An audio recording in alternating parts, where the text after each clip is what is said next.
Presentation is everything, but if you've ever purchased a LEGO alternative from overseas, odds are it came in a nasty plastic bag that looks like it came directly from a Mexican drug cartel. But it doesn't have to be like this. Nowadays, nearly every company is making nice packaging for its sets, but it almost always gets thrown away to save on shipping from China. Here I have 7 different sets from 7 different brands with varying sizes and complexities. As I crack them open, I'll walk you through a few details about each brand.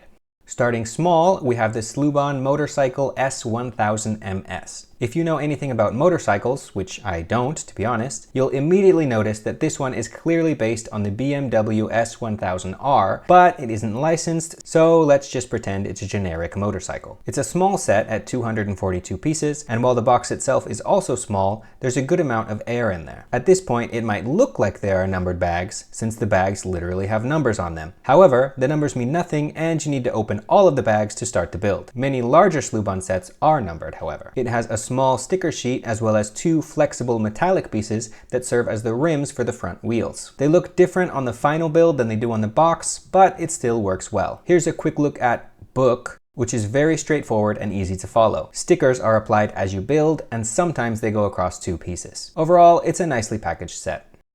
Moving to a slightly larger set, next we have the Cobi RMS Titanic. Cobi mostly makes military sets, and because the company is located in Poland, you're much more likely to be able to buy them in the original box. Inside, the bags are numbered to make the build easier, and I like the way Cobi lays out the instructions in the manual. There are several steps printed on each page, but the colors really help. I was also surprised to find a full parts list at the back, which is pretty unusual outside of the Big L. There were 4 large plates outside of the bags, but the box itself is super thick, so they weren't in any danger of breaking. Remember how I said the bags were numbered? Well, there are only 2 numbers, and each one of them has a lot of pieces in it. Still, overall, it's one of the most similar to the leading Danish brand, at least when it comes to presentation. Another brand that clearly has aspirations to take on LEGO is CaDA. This is one of the many smaller remote control car sets the brand makes, and it's called the Blue Knight. Others are licensed, but this one is generic and therefore more affordable. The back of the box shows some features, but the main thing here is the included remote control. Using a phone to drive these things is an awful experience, and I hope LEGO gets the memo on this too. Inside the box you'll find a few unnumbered bags, as well as a small sticker sheet. There's also a separate instruction sheet for the remote and all-in-one RC component, which I'll show in just a minute. The pieces are made in-house, and they're very good quality. This particular set has 325 pieces, and nearly all of them are black and blue, so it would have been nice to have numbered bags. The instruction manual is again very easy to follow, with a full parts list at the back. The stickers are applied at the end, although some other sets in the series have a few stickers applied in the middle of the build. Before I move on to the next set, I want to quickly show the 2 RC elements, starting with the remote. It definitely feels a little cheap, and the set does not support proportional steering.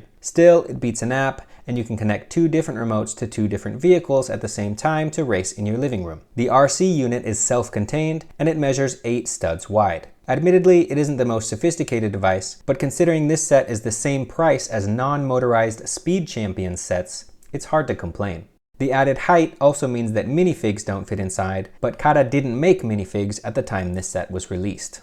Next up is the Metal Slug 3 tank set. This officially licensed set absolutely rules, and it even includes a minifigure. I recorded this one pretty fast, but as you can see, it comes with numbered bags and a very clear instruction manual. You may also notice there are no stickers, and that's because it uses exclusively pad-printed pieces. The minifigure might look similar to LEGO's at first glance, but it does have a few major differences. For example, the arms and head are on ball joints, so they can move more freely. The shapes of certain elements are also different, so it should be safe from trademark violations. The pieces themselves come from a third party called GoBricks, and they are absolutely top-notch. There really aren't better pieces outside of LEGO. Also, as a side note, the Pantasy brick separator is the best brick separator. Mould King is one of the most prolific LEGO alternatives coming out of China, with a wide variety of themes on offer. This is one of the larger botanical sets, coming in at 1,158 pieces. Those pieces, just like Pantasy's, come from GoBricks, the best manufacturer of generic bricks. Opening it up, you'll see that it is absolutely packed to the brim. Again, this is done to reduce shipping costs, and to be honest, I was not able to put the bags back into the box once I took them out. The bags themselves are numbered, which makes for a smooth building experience. There are 3 steps total, which felt fine for a build this size. The manual also comes protected in a bag, which I guess helps keep it safe while everything is packed like sardines in the box. The instructions themselves are very easy to follow, with new pieces highlighted on the page. It can be a bit cramped, but the manual is very large, so it wasn't an issue for me. It's worth noting that this particular set is part of the Brickspurt lineup, which features all original models. Mould King has stolen MOCs in the past, like the very popular Monarch Imperial Star Destroyer, so if you buy it, consider supporting the original designer as well. Next up is the Autumn Winery set from Mork. This is one of the cheaper Chinese brands, but this set in particular is absolutely massive at 3,775 pieces. The box is very nice, although I won't show the full opening process here for the sake of time. The manual isn't the easiest to follow, but that's mostly due to the mocky nature of the build itself. The bags are absolutely crammed in there, but they are numbered. And to give you an idea of what the pieces look like, here are a few of the later bags containing pieces for the trees. The quality of the pieces is just good, but at around 3 cents per piece, depending on where you buy it, it's still a solid value.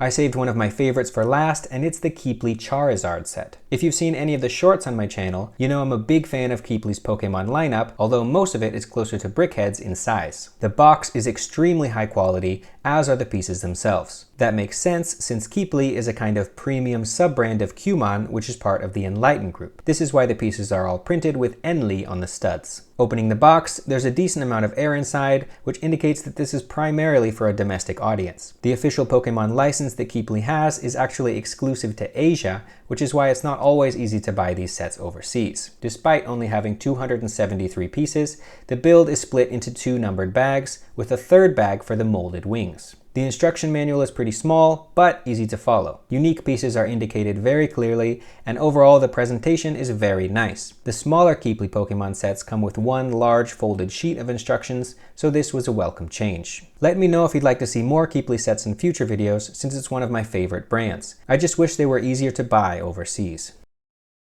That's it for this video. Let me know if you'd like to see a full review of any of these sets or more unboxing videos from other brands. Until then, please consider subscribing, and as always, never stop building.